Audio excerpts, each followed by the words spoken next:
मंडळी, ही प्रभू श्रीराम, लक्ष्मण आणि सीतेची कथा आहे. प्रभू श्रीराम, लक्ष्मण आणि देवी सीता यांना निषाद राजा केवट नावाने गंगा पार करवतात.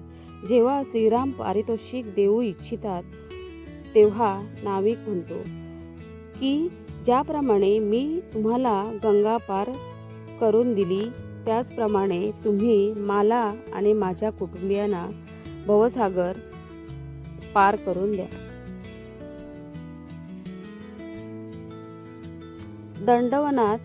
दंडकवनात रावणाची बहीण शूर्पणखा सुंदर अप्सरा नयनताराच्या रूपात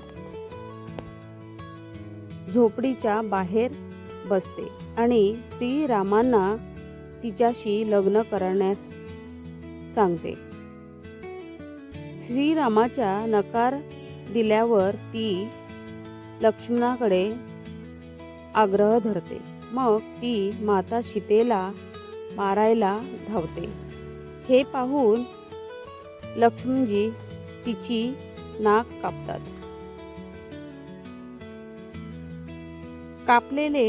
कापलेल्या नाकासह शूर्पणखा तिच्या भाऊ आणि दंडक जंगलातील राक्षस राजा खार आणि दुष्यनाकडे जाते. नंतर श्रीरामाचे खार आणि दुष्यन यांच्याशी युद्ध होते, ज्यामध्ये श्री राम त्या दोघांचा वध करतात.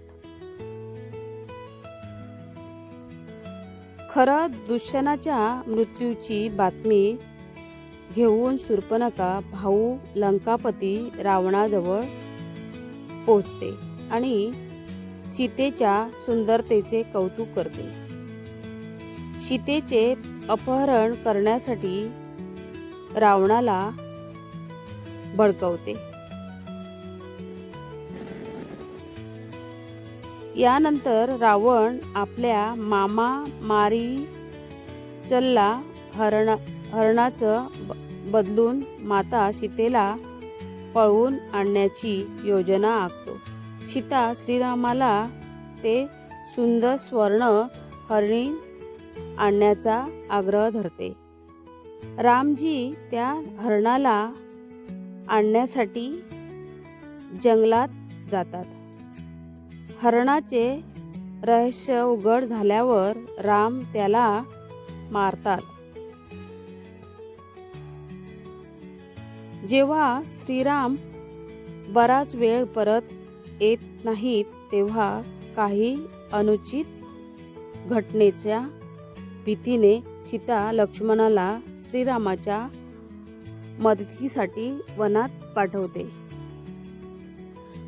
लक्ष्मणजी म्हणत रेखा काढतात आणि जंगलात श्रीरामाचा शोध घेण्यासाठी जातात.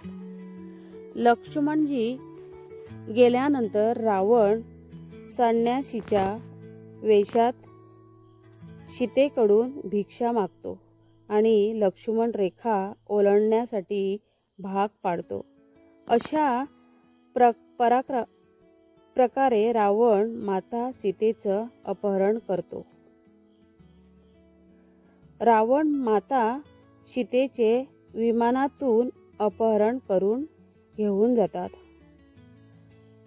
असताना गिधाड राजा जटायू वाटेत त्याला अडवण्याचा प्रयत्न करतात आणि या प्रयत्नात रावण जटायूचा वध करतो. जटायूचा अंतिम संस्कार करून श्री राम आणि लक्ष्मण सीतेच्या शोधात निघतात. शोधत ते शबरीच्या आश्रमात पोहोचतात. यानंतर ते